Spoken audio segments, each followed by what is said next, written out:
right, welcome back to the Pozcast, a podcast where each week my brother and I rewatch one of our favorite movies. We discuss, reminisce, and hand out some awards for it. This week, one of our favorite directors of all time, Quentin Tarantino, and his 2012 hit, critically acclaimed, Django Unchained. Bobby, before I get your initial comments on the rewatch, let's start with directors. We think Tarantino is one of the best. If you had to create a Mount Rushmore of the best four directors of our lifetime, we probably agree. You got Spielberg, Scorsese, Nolan, and Tarantino. Ridley Scott, David Fincher probably right on the outside looking in. Would you concur with that list? I would, but I think isn't Trump saying he's going to put his own face? So can't we put 5 in there? Isn't Trump going to add himself to Mount Rushmore? Did I hear that correctly? Maybe. Okay. Well, we'll think of a 5th director. Those are the 4. I think it's indisputable. But I think Tarantino is the George Washington. In my 4th or 5th note, I said I think QT's the best. I think if Nolan, Spielberg, and QT have a movie released on the same day, outside of it being a remake of Interstellar that Nolan does, because I'd go watch that first, I'd see the Tarantino just because you have no idea what's coming.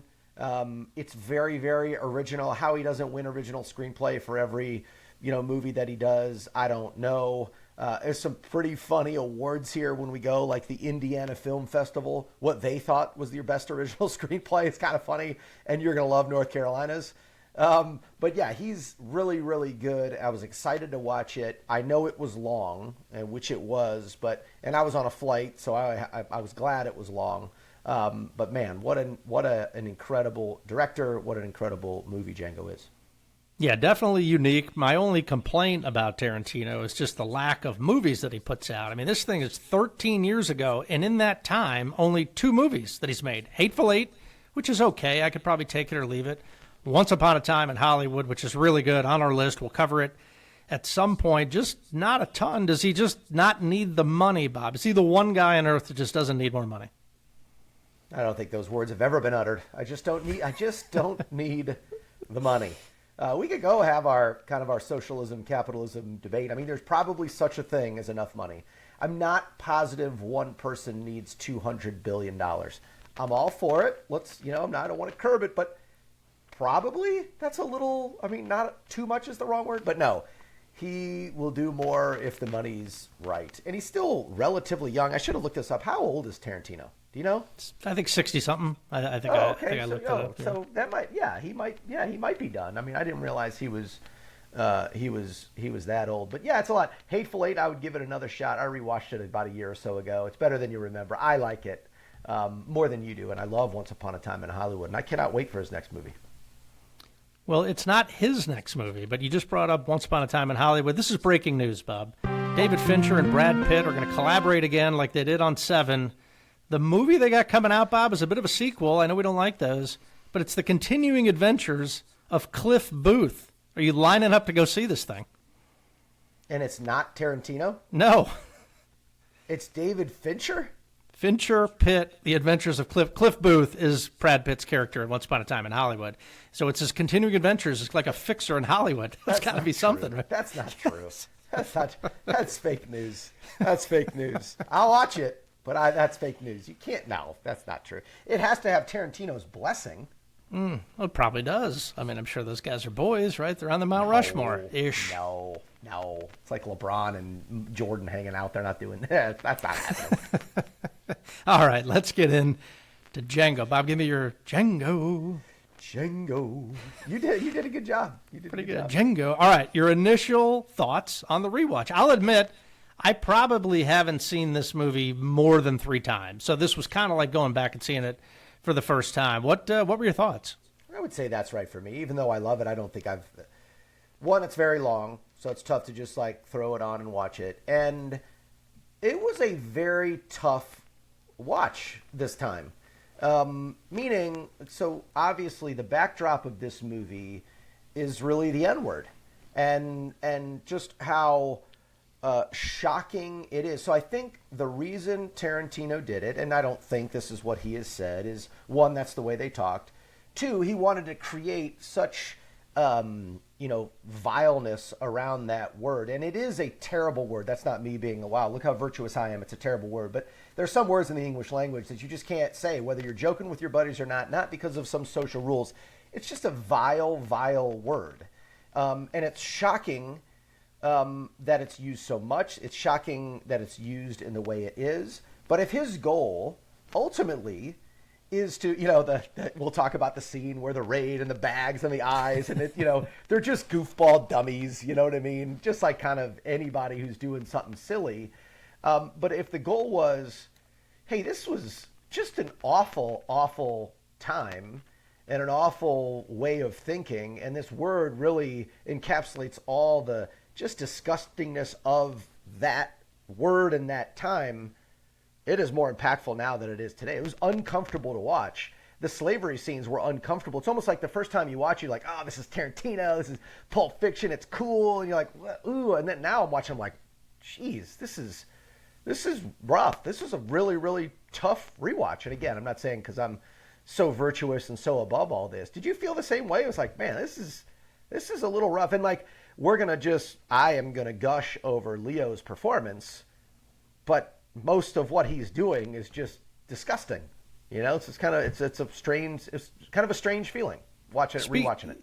Yeah, speaking of Leo, there's in the research, there's an interview with him on the set, and Tarantino's telling the story. He's like, Leo was having a really hard time with the dialogue and doing it because, DiCaprio doesn't really play villains. I can't really think of another case where he was, and he's a vile human in this, and he said he was having a real hard time doing it, and Tarantino and Sam Jackson both came up to him and was like, look, dude, either go for it or don't do it, because if you don't go for it in this role, you're going to regret it for the rest of your life. And he clearly is going for it, more on some of the scenes at the dinner later on. So even DiCaprio was a little uncomfortable. Bob, speaking of uncomfortable, I know you have no memory. Do you remember we saw this movie together in the theater? Do you remember? No chance I remember. We did. We saw it in the theater, and what I remember we did. Wow. What I specifically remember about it was laughing and laughter in the theater during some of these moments. It was uncomfortable to be around other human beings when this thing was going on. But enough about that. It is an exceptional movie, despite the length. Like, we're trying to get Trump to cut these movies back.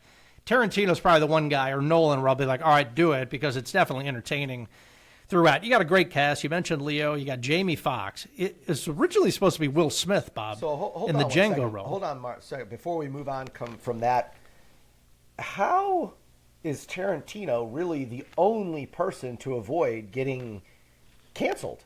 Like, I know we had that cancel culture and all that. I don't want to get into all that debate, but like, he kind of like went through it with really no backlash. He's the director. He's the writer. He prides himself on writing. I get it. It was for a purpose, right? How did he avoid that? No clue. Timing. I mean, this is 2012, kind of before all that got going on. I don't know, Bob, to answer your question. Yeah. Hard to say. But back to the role Django. Django was originally supposed to be Will Smith. He turned it down because, one, it wasn't the lead. Big mistake.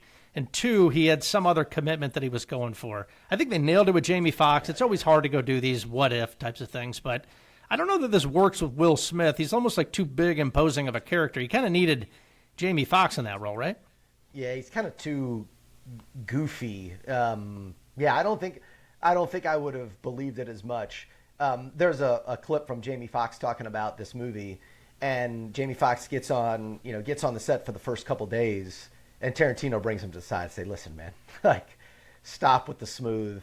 You're not Jamie Foxx. You're an effing slave. Like, you're a slave, like, stop with the cool Jamie Foxx. Nobody needs it. Like, so it seems like there was a lot of that going on with Leo, with Django, with all these characters in this movie. Sam Jackson, a memorable turn at the end. And then the guy who just owns the movie, in my opinion, Christoph Waltz, one of his 2 Academy Awards. He goes back-to-back in Glorious Bastards in this thing. Why is this guy not in more movies, Bob? I need this guy in my life. He's an incredible actor, correct? He's an incredible actor. He maybe typecast a little bit. I mean, I don't know how that guy would get on a screen and not think of Hans Landa. Well, that's a good Hall of Fame play. Is he Hans Landa or is he King Schultz here? I don't know. But maybe typecast, or maybe he has enough money. Speaking of money. This thing was a massive hit, $450 million worldwide. Number 16, still to this day, Bob, the number one grossing movie in Tarantino's filmography. Would that shock you? Once Upon a Time didn't get it, huh? No, which I think that's more mainstream. It's Pitt and DiCaprio, right? I mean, let's go look at some good-looking dudes. Like, to your point, this is a tough hang, a tough watch. It's uncomfortable, but it did really well. The number one movie at the box office that year, The Avengers, the first get-together in the Marvel Cinematic Universe. Good for that. Number 2, Skyfall, for my money, the best James Bond. And number 3, The Dark Knight Rises. We memorably have covered The Dark Knight. Here were the pictures up, the movies up for Best Picture that year. Django did not win. Argo won, but it was competing against Lincoln, Spielberg, and DDL. I mean, come on. Silver Linings Playbook. What are your thoughts on Silver Linings Playbook, Bob? Do you enjoy that? No, I watched it once. Probably never watch it again. And then Zero Dark 30, which is a great movie. So if you had to relitigate, Bob, should Argo have won Best Picture up against that competition? No, Zero Dark 30 is the best movie of that group. I probably need to check our rankings, but I would imagine Zero Dark 30 is above that. I love that movie. I love Zero Dark 30. Well, to your point, it did win for original screenplay. And to your point, how his movies don't win for original screenplay is he should just get it if he puts the movie out. And Christoph Waltz wins for Best Supporting Actor. No debate from me on that. In total, 5 Academy Award nominations. You mentioned Jamie Foxx, Bob. Kind of a different cat. It was interesting kind of looking back at his career. Let's take a waltz down his filmography. Of course, he starts in Living Color. Back in the early 90s, some memorable performances. Wanda, I think, was the lady's name. Bob, real quick on A Living Color. Best alumni or alumnus. Is it alumnus or alumni? Alumni is plural. Alumnus is singular, correct? All right, we'll go with it. Best alumni out of In Living Color. You got the Wayans brothers. Okay, no shortage of talent there. No. Jim Carrey, probably your leader in the clubhouse. Mm-hmm. Jamie Foxx, but don't sleep on J-Lo, one of the Fly Girls. So best alumni out of In Living Color. Greer doesn't even make the I don't think list, so. Huh? Well, you can nominate him. It's the dumbest category I've ever heard. It's Jim Carrey. Are you kidding me? Come on, man.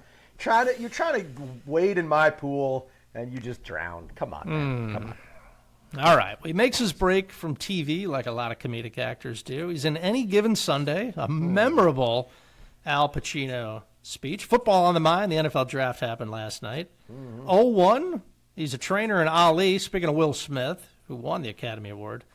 04, one of my favorite Tom Cruise performances because he's the villain, Collateral. You enjoy Collateral, Bobby? No, you love that. I can't even remember.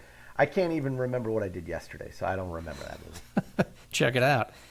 He wins the Oscar as Ray. Of course, a memorable performance as Ray Charles. He's in Jarhead with Gyllenhaal, which is a really good movie, in 05. The Miami Vice remake, he's Tubbs. That just will never work for me. More on Miami Vice because we got our guy Sonny Crockett in this movie. Big Daddy. Law-Abiding Citizen, a movie that you really, really love. A great ending to that one. I tried to put on Den of Thieves 2 on the how was plane. it? I finally got the Delta Wi-Fi to work, which I always have trouble. It's like it's the first time I've ever been on a plane, but I got it, and I have downloaded Paramount Plus. I'm 2 episodes into Mobland. Oh, what thoughts? Give me your thoughts on Mobland. It's very good. I'm all in. Was I right? Tom Hardy, Guy Ritchie. Was that enough? Like to do it for you? I would like it to be a little bit more Guy Ritchie-ish. Okay. You know, it's a little. And I you don't might know be disappointed then. I don't know how much I believe Pierce Brosnan as the guy. Like I don't. Helen Mirren is incredible. Maeve is incredible. More on her, yes. But I don't know how much I believe Pierce Brosnan. But there's good. And the idiot drug addict kid gets really annoying. Just come on. Yeah, we continue on with Fox. This is going to be an interesting Hall of Fame plaque. In Horrible Bosses, remember he's M.F. Jones? That's right. He does Django in 12, White House down in 13, and that's kind of it. He's got a Mike Tyson limited series that's coming out where he's going to be Mike Tyson. Didn't he get really sick, or was that like a TikTok hoax? Didn't he get really sick? Jamie Foxx? I think, yeah, maybe you're right. Yeah, did piece that one together. Bobby, I'm really interested here in your helicopter rating because this movie comes out a mere 80 years before helicopters are even invented. So I'm not even sure that it's fair, but I'm going to go to you, Bob, because you love the nuance. What's a helicopter rating on this thing? Yeah, you're right about the first helicopter. And I was looking for date correlation. First helicopter, real helicopter, 1939. I looked for the guys who did it. I looked for where it happened, Stratford, Connecticut. This gets a 0 mark. We can't stretch like that. I mean, I was hoping to be like, hey, like the first helicopter ever invented was in Mississippi or something like that. But Chickasaw County. That would have been cool. Chickasaw County, or the guy's name was Candy who invented it or something. But it gets a 0. It gets a 0. Tough beat. We'll probably have to figure that out because if we do, we've already done Gladiator, but if we do Braveheart, which we will obviously at some point, I mean, how do you do it, Bob? But what other award? You've teased a few screenplay winning awards out of North Carolina. What else you got? Yeah, so original screenplay. I'm just like, how doesn't this win? And then I go down the list of all the awards that this movie was won or nominated for.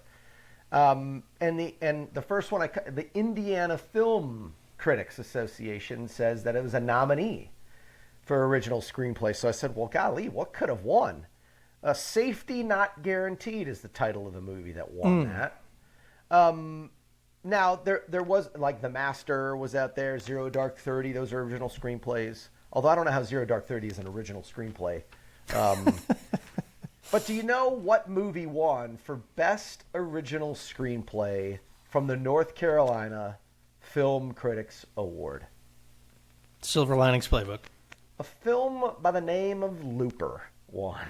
There we go. It is original. I'll give it that. Very original. So North Carolina, Indiana, just a little off. The Golden Schmoes were all over it. Best movie, best screenplay, best music, best supporting actor, best foreign film by Poland, Brazil, Italy, Germany. And then one of my favorite awards, the Legio de Oro, which we all know, which was won in 2012 by Francesco Puzzelli, which was the best foreign dubber of Leonardo DiCaprio.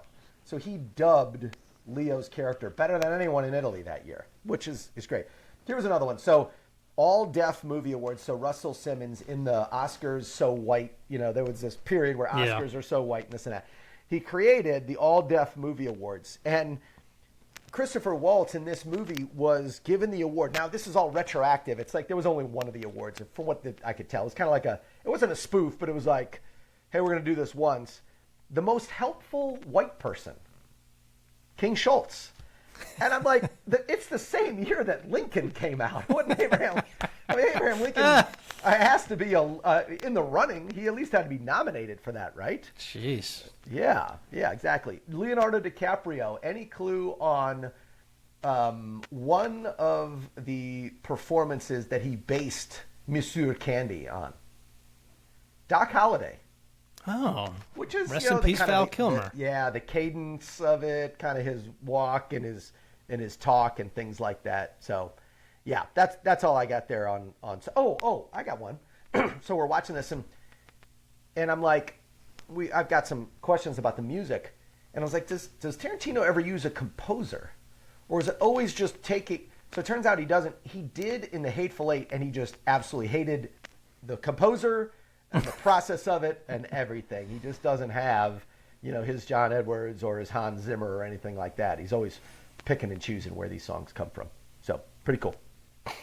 Awesome job, Bobby. Yeah, Morin holds up in the music. I think Tarantino does a great job with that. All right, we transition into our favorite scenes. Now, admittedly, this is difficult with a Tarantino movie. His scenes can sometimes go on for 30 or 40 minutes. Like, I'm writing down what I like, and it just keeps, I'm like, where do I stop?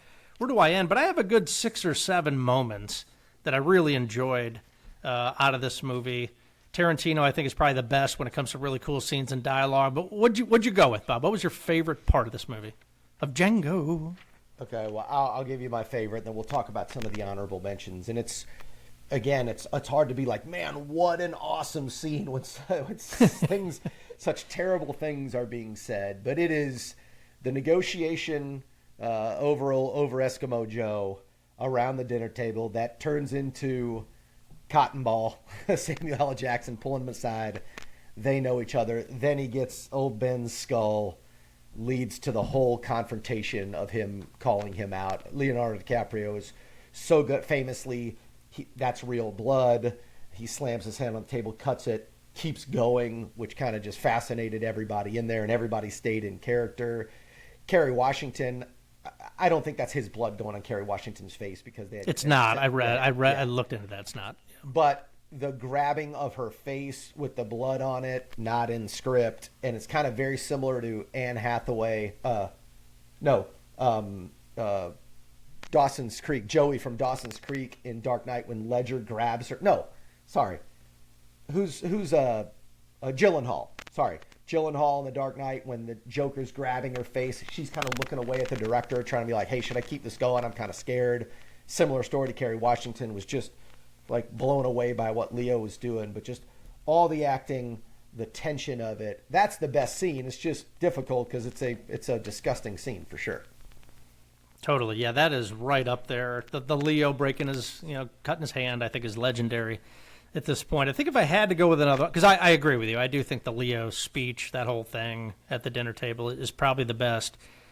I would say killing the Brittle Brothers at Big Daddy's house, I think is really good stuff. And it goes all the way through to a part that you mentioned, which is funny, when they're putting the bags on the head and they're doing the raid. That stuff is just... I can't see... Not that I don't appreciate your wife making these masks, but why do we just not wear the mask? We got to wear the mask. It's a raid. And then I can't see anything. Like, that happened. Of course. Yeah, that happened. Of course. But you get it all. It's funny, revenge. You get the whole thing. Honorable mention, I'll give one, then you've probably got several, Bob. When they're in Daughtry, Texas, very early part of the movie, they go in... pour themselves some beers, which is, really, really good scene. And then he says, ask for the sheriff, not the marshal, ask the sheriff. Sheriff comes over, just blows him away. And then he goes and explains this whole thing to the marshal. Exceptional. Really, really funny. Kind of sets the stage for how cool of a guy Dr. Schultz is. And Jamie Foxx is just looking at him like, you are insane, buddy, which he was through the end. But plenty of other scenes to touch on. What do you got? Yeah, the handshake. Oh, if you insist on a handshake, then I must insist that I will not shake your hand. I'll move on. And, and then that leads to the first kind of war inside Candyland, which leads to the arrest or the capture of Django. Meeting Sam Jackson for the first time is absolutely amazing. They just can't, they've never seen a black guy on a horse. The concept of a free black man who can talk like he can talk in that time is amazing. Like it's so good. The boys over the raid, and then the last battle is pretty good when when Candyland goes up in flames is pretty good. We've talked about the length of this thing, 2 hours 45 minutes.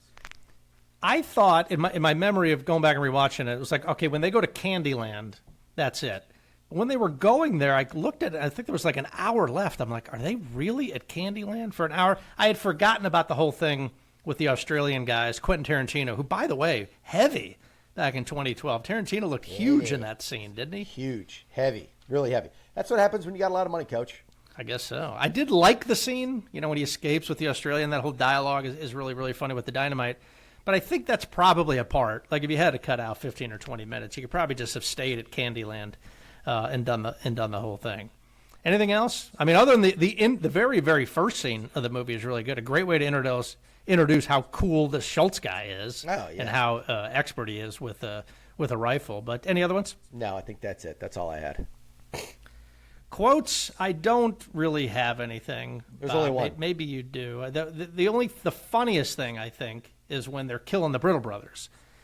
And Schultz has got him in his sights. He's like, are you positive this is him? He goes, I don't know what positive means. He goes, well, are you sure? He goes, I'm sure. And then he shoots him. He goes, I'm positive he's dead. I thought that was probably the best quote. But did you have one? The only thing that's used from this movie is if you're having dessert and it's hot cake. I love the way he says, we'll come to the parlor and we'll have dessert. We're having hot cake. He does enunciate it. Yeah, that's it. Really well. All right, Bobby. It's only been 13 years, but enough time has passed.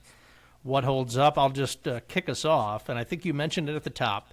Just the words written and directed by Quentin Tarantino, the first thing you see, you know you're in for a good time. I think that will always hold up. What do you got? Yeah, in my annual Kevin Lawhon most obvious what holds up, slavery is bad. Like that holds up. Just knowing that, it kind of comes to the question is like, so you're living in that time. It's kind of the way of the world. And it's just, probably a lot of these people are just kind of getting along to get along and just not saying anything. Is there anything going on right now that we'll look back 50 years from now and be like, can you believe those people were doing that? Anything like slavery going on right now? Not like that, but I'm sure there will be things that are looked back on and being like, do you believe these guys had dogs for pets? I mean, what animals? What were they doing? That's a good one. Yeah, some like virus happens to a dog where dogs like are eating people, and you're like, yeah, 50 years ago, everyone had one. They just had one with a dog. They loved them. Yeah, that's a great one. That's a great one. You know what holds up is trust. I just love that he's like, hey, I just killed your sheriff, but here's a piece of paper that says it's okay. And everyone's like, oh, all right, whatever. I mean, you can't, I got to send you something. So there's this AI program. I don't know. I'll go on that. And it's somebody takes a picture next to a wax sculpture. And this it's Materer's brother or whatever. He says, here's a picture of my brother next to a wax sculpture of Hulk Hogan. And then the next video is that wax sculpture giving his brother a hug. It's the scariest thing I've ever seen. And you know what holds up? Sticking your head into the sand and just saying, nope, that doesn't exist. We'll deal, in your career and our career, maybe we'll deal with older people. Like, hey, you got to get on your computer to do this. And a guy will be like, nope, I don't get on the computer. And you're like, what is going on? That's me in AI. It's like, I don't want to learn about it. I don't want to know about it. I don't want to see it. I don't want to believe it exists. Kind of like UFOs. If they're right there in my backyard, I'm like, nope, no, they don't. No, they don't. So what holds up? Just sticking your head right in the sand and just not thinking anything. Agree with that, Mark? Agree with that line of thought? No, you got to be woke. You got to be aware of what's going on. No, that's not the same thing. But like, are you into AI? Are you trying to learn how to use AI? I mean, I'm not diving into it, but it's almost like you have to do it, right? Like it's like a part of everyday life now. Like we've got this program at AbbVie that's like part of the deal. And like, hey, go to there and pull down some numbers, get some research. It is efficient, So I wouldn't say I'm diving in, but I'm using it. What would you say if I told you I am playing golf right now and you're speaking to my AI counterpart? I'd say good on you, buddy. Good on you. The American countryside, obviously, he is into, I can't even say what type of film he uses and all this, but just the opening credits and just some of the still shots of them going across the American countryside. It's just such a commercial for, don't be such in a hurry to go see Italy. Just see the United States. There's a lot of stuff to see in the United States. Again, that's me being old. I'm not going overseas. I'm not doing that. And the last one here, Cotton Ball. Samuel L. Jackson. You know what holds up is the employee that can talk to the boss like no one else can. You have somebody that either because you're the boss, you're basically the boss of that company over there. There's some people that you'll let talk to you a different way than someone else, right? That holds up. It's a good point. That holds up. Yeah. Good point. That's it. And then obviously QT holds up. Yeah, more what holds up. Dentists. Now, I don't think Mr. Schultz here was a dentist. Maybe he was. But clearly, we still have dentists rolling around. The music, you kind of touched on it, not a composer. Tarantino has a really cool way of just finding these B-side tracks that you've never really heard of, but in the movie you're like, that's an awesome song. One of those coming up later. The biggest thing that I think holds up, and I'd love to be able to do it, riding a horse looks so cool when you know what you're doing. I've been on a horse a few times. We went out to Montana a couple summers ago.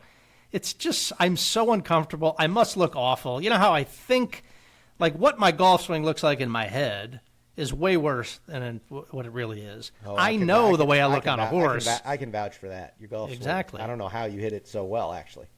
but I know that I look terrible on a horse. I don't even have it envisioned. Wouldn't it be amazing to look really cool on a horse, Bob? The horse Jamie Foxx rides in the movie is his horse, so he didn't need to learn how to ride the horse. Yes, I have a picture of our honeymoon in Colorado on a horse, and it's a still shot. It's not a video. It's just a still shot, and I should not be on that horse. Yeah. Why does that? I've got 2 arms, 2 legs, a torso, just like any other cowboy. Why do I look so bad on that horse? Why do I look so bad on that horse? It's a look. Some guys have it. Some guys don't, including the Poz Brothers. I'll dovetail this right into questions, Bob. Okay. How many hours do I need to spend on a horse to look cool? What do I got to do? That's 10,000, right? Is it? It's not 10,000. To be an expert, you got to be 10,000. All right, this is a great question. Here's the problem. The horse they put me on in Colorado, here's the other great thing. I'm sure they asked me a question of like, hey, have you ever been on a horse? Because they gave Mary a horse that would like gallop and stuff. Mary's not a cowgirl, but she's been on horses before, so they didn't even ask me. They gave me the horse, and they had to like wake him up when I got on him.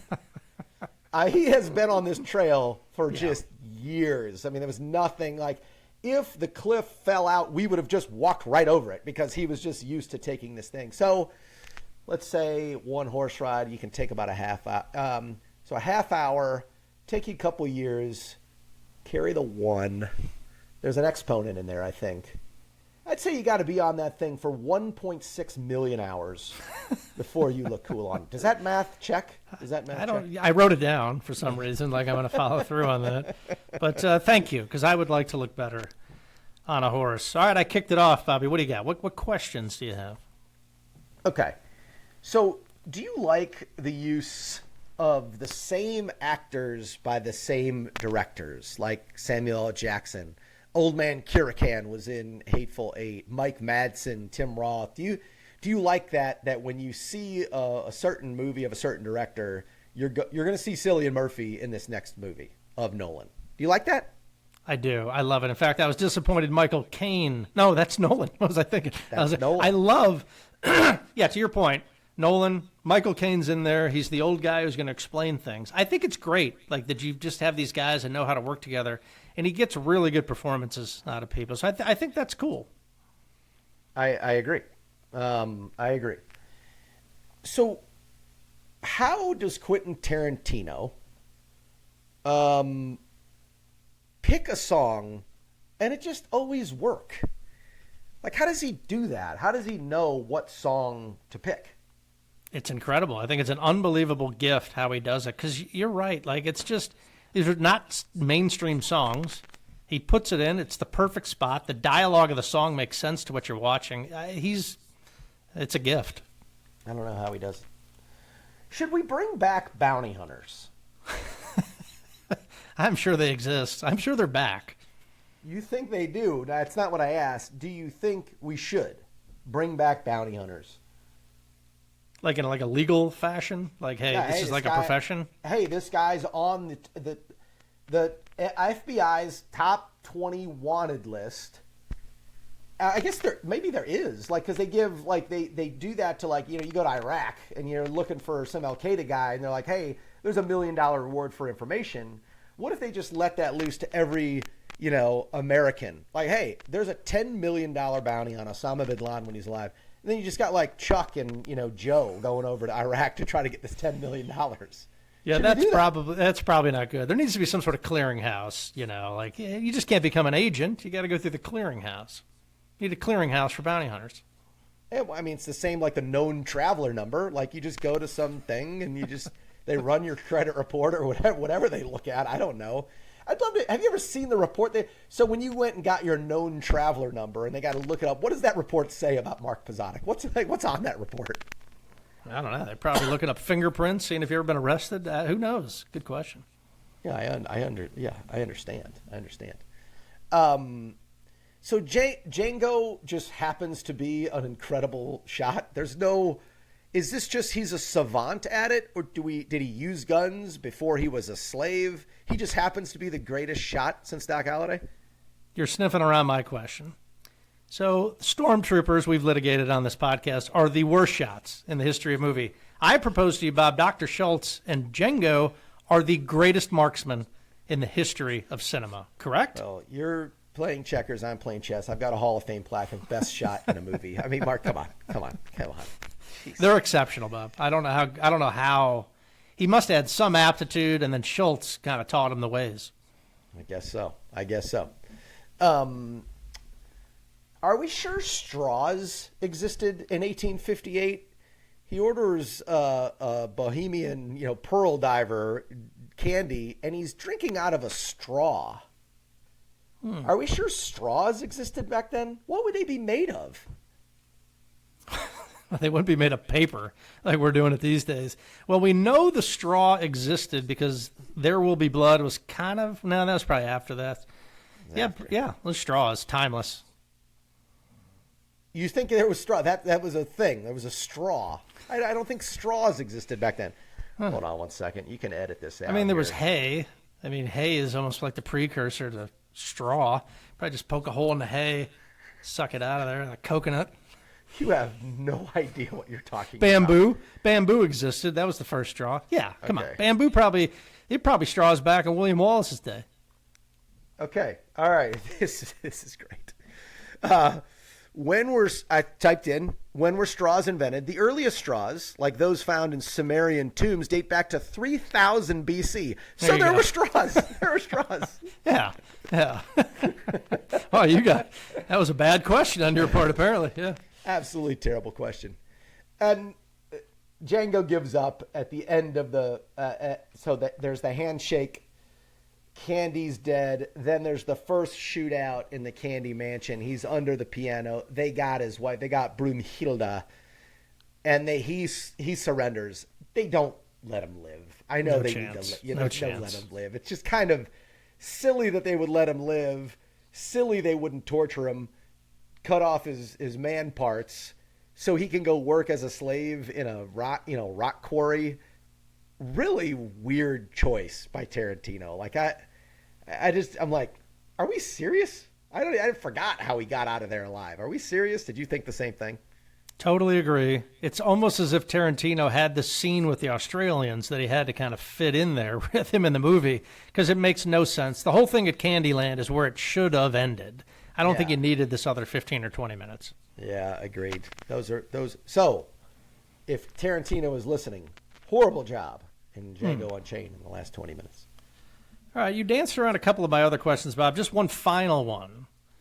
Does this movie contain simultaneously the best blood effects, meaning like when the blood sprays on the cotton, when it sprays on the horse, just really cool stuff that you've never seen before, combined with the worst? Because sometimes you shoot these bodies, it's as if a Slurpee from 7-Eleven is pouring out of these guys. Now, I know Tarantino likes to kind of glorify some of this stuff, but what'd you think of that? It was like really, really good and then really, really bad all at the same time. Well, this was in my positive question, but when you talk about it, do you like that? Because it's not his thing. He doesn't do this in every movie. He does it. I mean, there's some, when in Kill Bill, when the bride is fighting the samurai, it switches to black and white. Then it goes to color. There's just blood everywhere, which is cool. Yeah. So he obviously likes doing this. Do you like that? I didn't. It kind of almost took me out of the movie a little bit because you get the, it was like a little it was like overkill on it when he's hiding behind that body, and it was So a little overkill. Okay, again, Tarantino. We got a lot of questions. He's still on our Mount Rushmore. Let's ease up on QT. Yeah. All right, let's transition and hand out some awards, Bobby. We start with our newest award, the Denzel Washington Award for the biggest badass in the movie. I think it's a runaway here, Christoph Waltz. Dr. King Schultz. I forgot his name was King. Dr. King Schultz got it for me, but it sounds like he may have zagged here. Well, I thought it was a incredibly tight race between Waltz, Django, and Monsieur Candy. I mean, I'm kind of still going back and forth, and I don't know how you can't say that Django isn't the biggest. One, he walks away alive, right? He's the only guy that walks away alive. And from the get-go, he is our protagonist. He's the guy. I think he's the biggest badass. Okay. All right. I like it. Now, this one's a little tricky because I think most of the guys we've talked about are in the movie too much. There's one guy who's not. But the Matthew McConaughey Award for the best scene stealer of the movie, Bobby. Samuel L. Jackson, Cotton Ball. You don't think he's in there too much? No. There's three main characters, and then it's him. I'm going to veto you on that. It's Cotton Ball for sure. You can have it, but it's Big Daddy. It's my guy, Don Johnson. Come on, Sonny Crockett. He was really good and really funny in that scene, I thought. The whole scene is amazing. Big Daddy. I love it. Big Daddy. Big Daddy. Good stuff. All right. The Big Tom Callahan Award for the Best Parent. There are not a lot of great parents walking around this film, Bobby. What do you got? So a bounty hunter is a law-abiding, approved job, right? So you wouldn't – he kills people, but he's got morals. He saves Django. He's not for slavery. He stands up to Monsieur Candy and just is not going to do it. Holds up his end of the bargain. He keeps his word. I think it's a very easy question that it is King Schultz. Yeah, I think he was the only one. I mean, I think he literally was the only one. A great mentor, good guy, taught Django all sorts of cool stuff. He got it. The Jenny Award for Worst Parent. I'll just start it. Bob, there was just a kaleidoscope of people he could have went with here. You mentioned Bruce Dern. I just went with him. Old Man Kirakan. He was kind of maybe the OG of all this, kind of started this whole rigmarole. But there is literally, you could just throw a dart, hit anybody from the cast, but who'd you select? So you watched this entire movie and didn't think that Monsieur Candy was not the worst? Are you insane? Old Man Kirakan was just as bad. I mean, it was awful people. He's in there for 2 seconds. I mean, you're watching in a beautiful home in the parlor with a drink and a cigarette, just watching two men trying to kill themselves. Yeah, all my listeners, I apologize for Mark. It's Monsieur Candy is the worst parent. Monsieur Candy. Yeah. All right, the eBay Award, item from the movie you would most want. You said you were struggling on this, Rob. Do you want me to tee it up? No, I think I've got it, and I'm not. You can't tell me that it's ineligible. So you're at my house. You know, my house has my backyard, and then there's there's basically a forest behind me, right? What if in the forest, kind of through the trees, you see that stagecoach with that tooth on the top? That's the answer. That's the answer. Okay, yes, good. yes. Yeah, I thought that it was a little big. I don't know how I get it there. I don't think I'm legally allowed to keep it out there. I keep my wheelbarrow out there because you can't see it. But okay, good. I'm glad we're on the same page. Yeah, and look, if you got to move it inside to the your bookshelf, it's just the tooth, kind of on that spring, just kind of bouncing around. Yeah, now, look, admittedly, the tooth has been exploded. I mean, the tooth is gone, so we're going to have to go back and get it. But, yeah, that's the winner.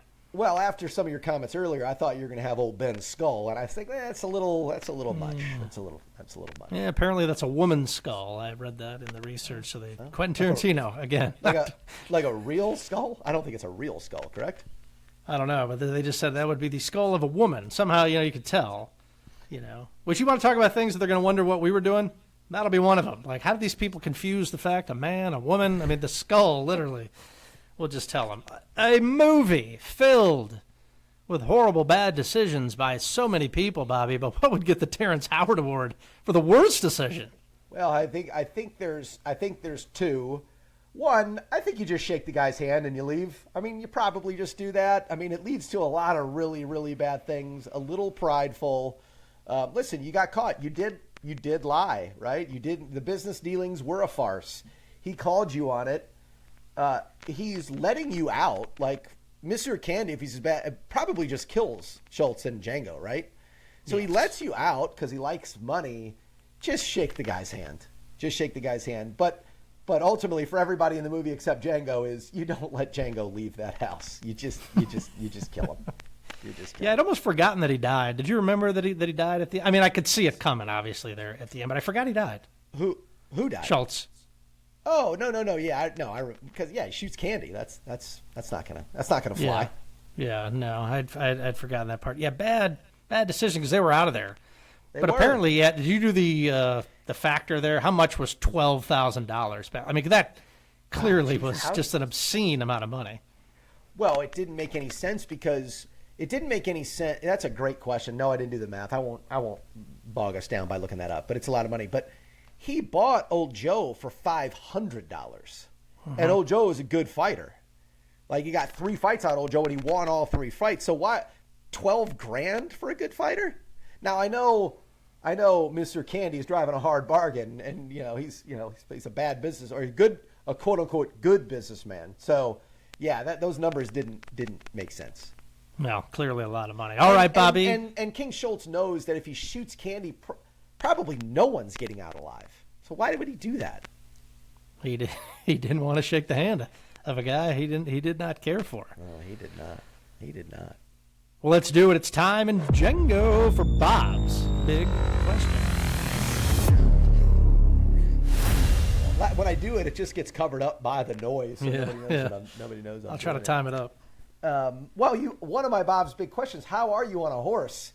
I knew the answer. You never ask a question you don't know the answer to, but you're really, really bad on a horse, I take it, correct?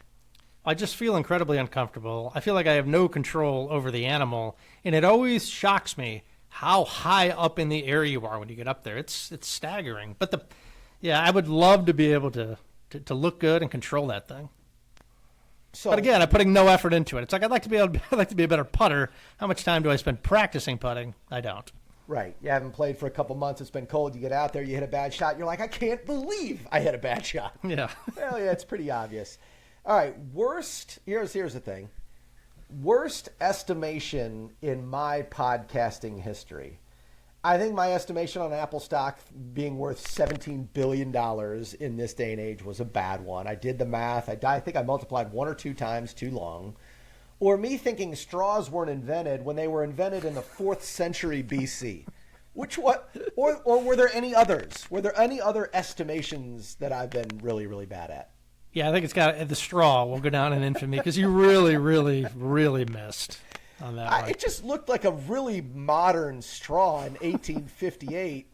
But yeah, 4th century BC. That was. I mean, they were. Yeah, that was bad. It was bad. Okay. This is one of these things you look at and you don't think about this often, but Mark, what's the worst thing about living in 1858 outside of slavery? Okay, but do you know the beers that they drank in that bar? Just piss warm. They have to be, right? Those beers are not cold. Yeah. I just realized that watching this movie. They pour a beer, piss warm. Right? Yeah, not good. Yeah, that'd be bad. Okay, no hot water. Hot beverages, no cold beverages, no hot water. Is there running water in 1858? Maybe I should look that up. So, Django, they go on this long thing. Where do they shower? There's no showers. There's no cars, there's no planes, there's no helicopters. Being killed for relatively small crimes. What's the worst thing about living in 1858 outside of slavery? Because if you didn't say slavery, I would cut that up and send it to all my friends to say, look at Mark thinks the worst thing. No TV. I mean, no TV is clearly the worst.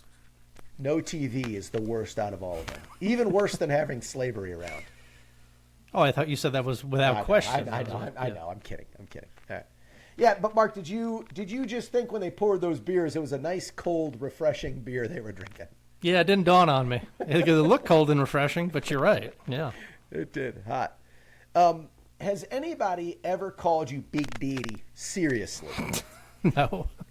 Nobody? No. Big Daddy? Nah. I don't. Yeah, you started dating Lily pretty early. There was no weird girlfriend that loved to call you Big Daddy, huh? No Big Daddy. Okay. Especially not in that accent. Mark, do you think you could crack a whip? Again, it's one of those things that looks a lot easier than it is. I'd probably hit it in my face, right? How many guys have tried that and they just lash themselves in the face? And that whip, that's gotta be terrible. Oh my gosh. Kerry Washington, an incredible actress in this movie. Like when she's, again, it's hard to talk about this, but when she's getting whipped, like what a great job. I mean, it looks like she's actually getting whipped. I mean, the agony that she's going through, but yes, the first visual that I have in cracking that whip is I go like this and that little thing just hits me right in the eye. Yeah, 100%. Yeah. Mark, are you a good shot? I'd say completely average. So, two things. A pistol, I mean, I don't know, nobody's a good shot with a pistol, right? But so if I took you skeet shooting, out of 10 skeets coming across the air in each direction, how many are you hitting? 3 or 4. I mean, I'm okay. But there'll be stretches where I just can't hit anything, and then I kind of get the rhythm. Or it's like you get the right stand where it just kind of fits your eye. Just kind of average. Okay. You? No, very average. Actually below average, and I fancy myself with good hand-eye coordination. I'm a great rec center athlete. That's the way I describe myself. Any rec, like ping pong, I'm pretty good at. I'm pretty good at any sport. Not good at any, but like kind of average at all of them. Like there's not many sports I can't just go and be competitive in. Yeah. And I think I should be better than I am at shooting ski. It's very frustrating. It's very frustrating, especially when you realize that the pattern gets bigger as it gets farther away from you. We're not nearly as good as Schultz and Django. Oh my gosh. Oh my God. Do you think if you saw a Polynesian pearl driver on a menu, you'd ever order it? Negative. I would. That. I love it. I love the more foo-foo, the better. I'm just more That's foo-foo, true. the better. And last but not least, is it a charade or a charade? Charade. That's how I would say it. Yeah. Yeah. Are they saying charade because it's their That's the French. That's probably the French version of it. Monsieur Candy, right? Monsieur Candy. Yeah. Why go through this charade? It does sound cool. Sounds villainous, right? Charade. Sounds amazing. Sounds amazing. That's it for my Bob's Big Questions. Great job. Nice job out of you. All right, the Rudy Sack Award. Most emotional moment of the movie, Bobby. Yeah, I think it's the dinner scene. There's some parts where I laugh. There's some parts that are really, really cool. When he's a slave in shackles, and they take the shackles off his ankles. That's another thing you just don't realize. Like, hey, these guys are walking with shackles on their ankles. That's not, if my sock is in the wrong place, I get a blister and I get annoyed. You just can you imagine how bad that is? But then when he gives him the gun and he just, he shirks off the burlap sack he's got on him, and there's some pretty cool things. But the dinner scene, because DiCaprio is so good in that, is probably my Rudy Sack. Yeah, I got 2. The Leo speech where he bloodies his hand. It's kind of like urban legend, that he does it. You can see him picking glass out of his hand every round and watch it a few times. That's really cool. And Tarantino tells the story when he yells "cut." Everybody in the crowd starts clapping. He's like, "All right, I'm keeping that thing in." And yes, it was not his blood that he wiped on her face. The other one, we've covered it a little bit. You mentioned just his use of songs. When Jim Croce's "I Got a Name" comes on, Bobby, I mean, all the feels in the world, and I carry it like my daddy did, but I'm keeping it. I mean, just that whole thing. Very nice. Very nice. Moving me down the highway. Oh, come on, Bobby. Moving me down the highway. Moving ahead so life won't pass me by. I mean, come on. That song is incredible in that movie. Will we cut that as a YouTube clip? I like that one. If you want it, it's done. All right. Different ending. I think we've touched on the 2:45 runtime. Probably need to cut it back. Just end the thing at Candyland. You don't need all of that other thing. Would it have been better if Dr. Schultz had somehow lived? It was sad. I forgot that he was dead there at the end, but I guess you'd need that for all that bloodshed at Candyland. Anything you would change out of the ending other than just let's not do the surrender and kind of have this whole thing come to an end. Yeah, that's it. Here. The movie should end right there. It's such a bad decision because in all likelihood, everybody dies over your pride and your disgust for this guy. It's a bad decision, but it should have been...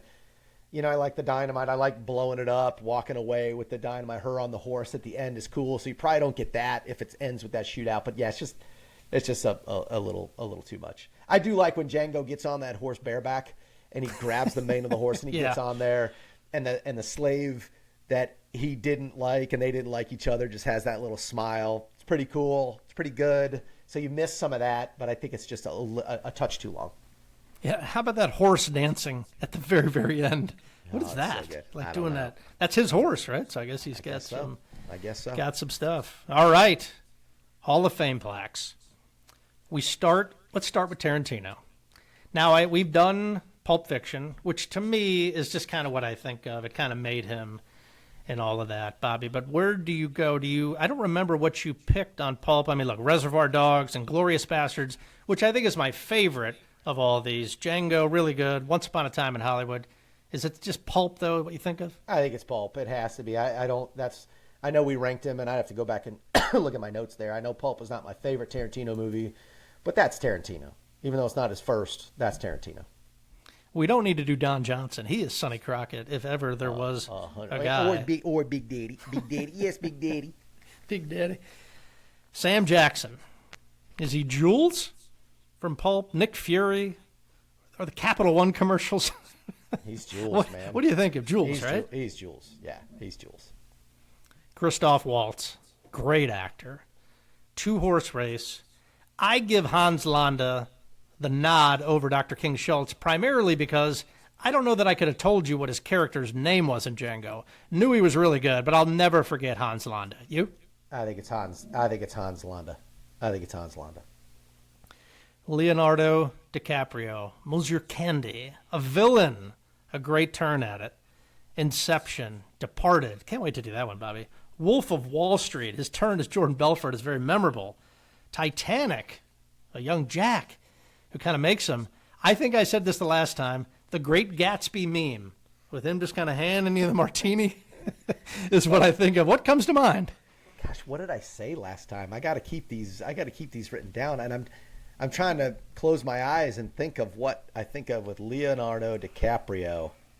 You just think of him next to a 25-year-old model? Is that 25? No, I think him next to a 21-year-old supermodel, and him a little bit overweight, like not that good looking, not Gatsby good looking, with that stupid little beanie and his glasses on, and he's like vaping or something, and this just smoking hot 20-year-old next to him. Yeah, that's what it is. Yeah, it is kind of interesting. Now that you mention it, when you see pictures of him not in a movie, like just whatever, just he's hanging out at a beach, it's kind of like, yeah. Is it just because he's a very good looking guy? But Yeah. there's some like that's Leo DiCaprio carrying him, right? Could it be that he has $500 million? Maybe. What a cow. So wait a second. So you're telling us, our collective here, we're missing the looks and the money.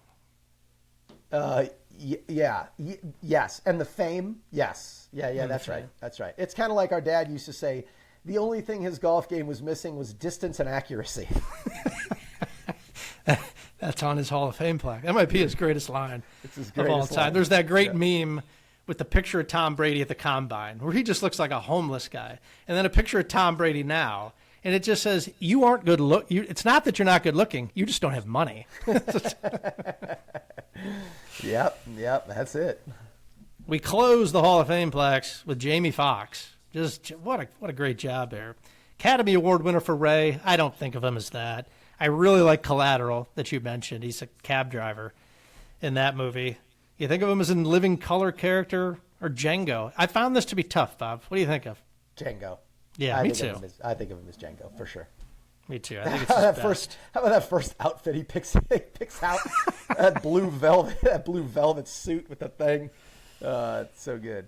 Didn't somebody ask him, like, who picks out your clothes? And he's like, I pick out my clothes. And you pick that to wear? No, the slave girl says, you're really free?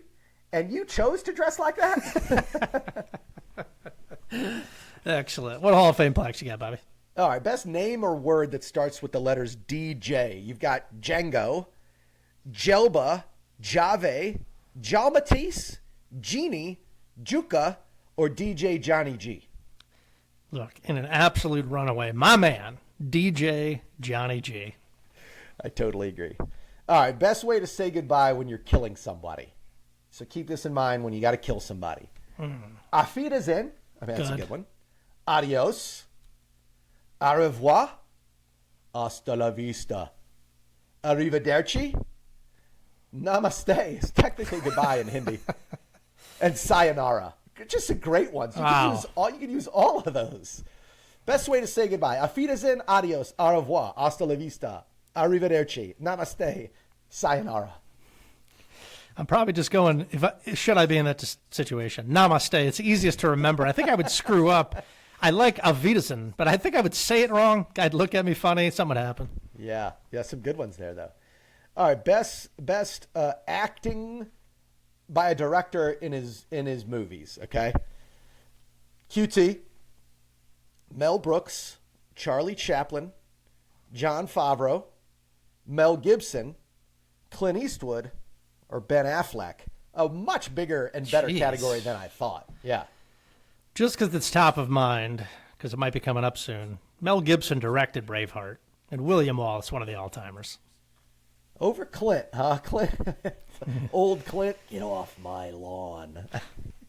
I think I like the younger Clint stuff better. He just kind of became the same. I don't want to say anything bad about Clint. Let's go with Mel. No. All right, best name for a horse. So Cotton Ball calls who is that black guy on that nag? What's a nag? I mean, nag might be a slur. I might get in trouble for saying that. He called a horse a nag. I didn't even know. And even when I looked up synonyms for a horse, nag never even came up. What does nag mean? But I love it. I love it. When you get on that horse, I'm like, Mark, what are you doing on that nag? I love that. All right, so best name for a horse. A nag, a mount, a pinto, a skewbald, a jade, a dobbin, a plug, a roan, or a sorelli. Phew. What? Pass. I lost track of what you were saying there. Could he? Well, I don't even remember any of those. Well, you could say colt or filly, but that's a type of horse. You know what I mean? This is just kind of a slant, like a nag. If nag is the winner. Nag. I guess it's nag. Yeah, nag. Yeah. Nag. All right, last one. Best shooter in a movie. All right, you got Bradley Cooper in Sniper. Okay, you've got Django. You got Doc Holliday, and don't just say Doc Holliday because you love the guy. You've got the Terminator, who's technically an amazing shot. Dirty Harry, Neo, Private Jackson in Saving Private Ryan up there in the bell tower. Yeah. You got Wick, John Wick. Wow. And then you've got I wrote dirty. And then you got Neo, and then you've got Angelina Jolie in Wanted, where she curves that bullet. Best shooter in a movie. Most loaded category, perhaps, in history. I'm going to exclude the great American Chris Kyle from this. He would definitely be the answer. Look, Doc Holliday, I love him. He misses a fair amount in the shootout at the OK Corral. At the OK Corral. There's a lot of missing going on. Wick, a lot of these people miss. To my knowledge, our guy Schultz and Django never missed. I don't think there was any bad shots. I wrote it down. Are they the best in history? No wasted bullets. Yeah, they're the winners. Best ever in a movie. Correct? Okay. Well, but who do you give it to, Django or Schultz? Oh. Well, I think Schultz was like the Yoda of the scenario here. Correct? Okay. Yeah. Best shooter in cinematic history. King Schultz. Dr. King Schultz. Okay. All right. You heard it here first. That's it. That's all I got for you. Well, transitioning here, the MVP of the movie for me was Dr. King Schultz, Christoph Waltz. I just wanted him on scene every single minute. Was sad when he died. His delivery and dialogue, just absolutely fantastic. I don't think this thing works without it. You concur? I think it is. It's a race between him and Monsieur Candy, but you could probably get another villain in there that would make that work. Probably no one else that could do Schultz for sure. Nice job by him. All right, we close as always with podcast predictions, NFL themed. Mark, you don't want to take a victory lap? The Kentucky Wildcats took 2 of 3 at Tennessee. Gosh, I hate Tennessee baseball. I cannot stand that team, and winning was great. They just blew out 17-5 Louisville. We hate the Red. We hate Louisville at home. They're 19th in the country.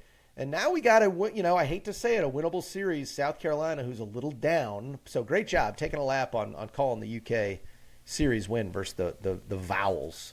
Coachman Joan, nice job out of you. Let's get back to Omaha. So, Bobby, last night the NFL draft, such a hopeful time. We got all 32 franchises. Just like, hey, who are we going to get? This could be the guy that sets us up. The shocking thing was only 2 quarterbacks go, which, sadly the NFL, if you don't have this guy, it doesn't seem to work. Cam Ward goes number 1. Jackson Dart goes to the Giants somewhere later on. The big story, Shedeur Sanders, not drafted in the first round. Were you shocked by Deion's kid not getting drafted in the first round? Well, probably the best college quarterback of all time, very, very debatable, is Tim Tebow, right? I mean, I'm a homer. I love him, but when you look at what he did, probably the best college quarterback of all time. And there's a guy on the Florida team now that's walking around with number 15. Shedeur Sanders' number famously retired and doesn't get drafted. So, yes, I was surprised because I think Shedeur Sanders will be a good NFL quarterback. Now, I say that. I didn't watch all of his games. But, lineage matters, right? His dad is Deion Sanders. That has to go for something. He's a tough kid. He got sacked a bunch. And all that matters in the NFL is completing passes. The guy completed 75% of his passes. And, oh, by the way, the NFL has no idea what they're doing with drafting quarterbacks. I told you before I got on this podcast, if I'm the Bears, I draft Shedeur Sanders. If I was the Tennessee Titans who took Cam Ward 1, I'd take Shedeur Sanders. Because now you got a 50-50 shot. One of them's going to work. Like, you're going to convince me that Shedeur Sanders is not going to work? And I know people in the text chain will be like, yeah, no, he's terrible because of this and that. Nobody knows. Absolutely nobody knows. Nobody knows, right? Nobody does know. Last week we did The Big Short, and I think you basically said, like, look, no one can figure out the market. No one. I proposed to you, figuring out who's going to be a good NFL quarterback is worse. I mean, the hit rate on this thing has got to be 20, 30%. So I do think it would be. That's why you dollar cost average your quarterbacks. You dollar cost average, you just pay, you get into the market on a systematic basis because you're going to get it up when it's down. Just draft a quarterback every year. You laugh at me every time I say this. Just do it every year with your first or second round pick because it doesn't matter unless you've got one.